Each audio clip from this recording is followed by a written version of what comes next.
आप मॉरिशस में जाएंगे, आप फिजी में जाएंगे, दुनिया के तमाम देशों की ओर अगर आप नजर डालेंगे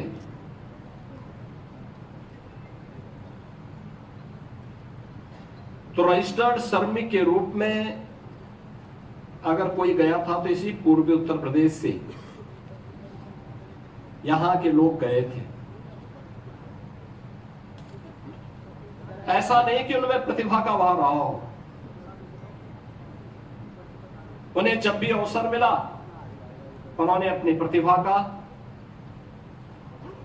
अपने परिश्रम का लोहा मनवाया है। लगातार वे इस व्यवस्था को आगे बढ़ाने में अपना पूरा योगदान देते रहे हैं। आज आप दुनिया के तमाम देशों में जाएंगे, उन देशों में राष्ट्राध्यक्ष के रूप में इसी धरती पर कभी पैदा हुए, जिनके पूर्वज इस धरती पर पैदा हुए थे, आज दुनिया के तमाम देशों में वे वहां पर नेतृत्व प्रदान कर रहे हैं। अगर वह मॉरिशस का राष्ट्राध्यक्ष बन सकता है, फिजी में राष्ट्राध्यक्ष बन सकता है, तो फिर इस क्षेत्र में क्या उन बीमारियों का, बेरोजगारी का,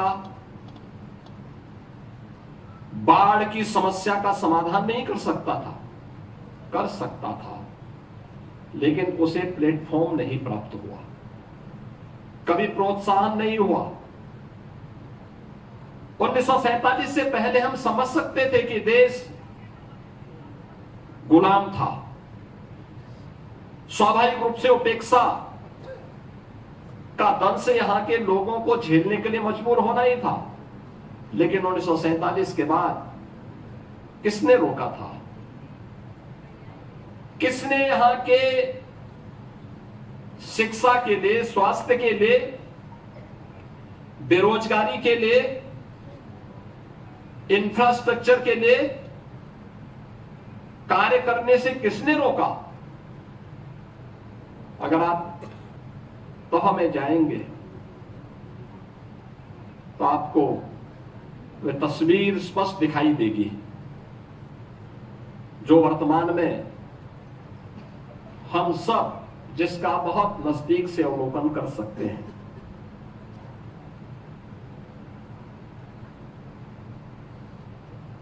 इस देश ने स्वतंत्र होने के बाद शासन की जिस पद्धति को अपनाया वह संसदीय लोकतंत्र है, और लोकतंत्र सत्ता पक्ष और विपक्ष दोनों मिलकर के उसके पहिए बनते हैं। दोनों मिलकर के एक साथ जब लोकतंत्र को मजबूती प्रदान करते हैं तब लोकतंत्र पुष्ट होता है, परिपुष्ट होता है, जन आकांक्षाओं की पूर्ति का आधार बनता है।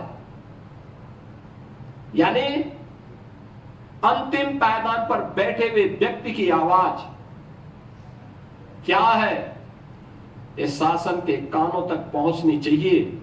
इस सकारात्मक भूमिका के साथ विपक्ष को अपने उत्तरदायित्व का निर्वहन भी करना होगा, और उस दायित्व का निर्वहन करने के लिए अगर कोई ये कहे कि नहीं मैं जनता की बात को नहीं सुनूंगा, तो क्या ये संभव है कि वह जन अपेक्षाओं पे खरा उतर पाएगा? या मैं केवल एक कहूं कि हमने ये विकास कार्य करा लिए, हमने ये उपलब्धियां हासिल कर ली, और आम नागरिक उनसे अनभिज्ञ है, उन योजनाओं के बारे में कोई सकारात्मक टिप्पणी नहीं करता है, तो मुझे लगता है कि हमारी बकवास या हमारी उपलब्धियां किसी कार्य की नहीं। और मेरा मानना है कि जब हम पूर्वी उत्तर प्रदेश के बदलाव की बात करते हैं तो पूर्वी उत्तर प्रदेश ने पिछले 12 वर्ष में प्रधानमंत्री मोदी जी के नेतृत्व में और पिछले 9 वर्ष में उत्तर प्रदेश में डबल इंजन की भारतीय जनता पार्टी नेतृत्व की एनडीए सरकार के नेतृत्व में इस बदलाव को देखा है।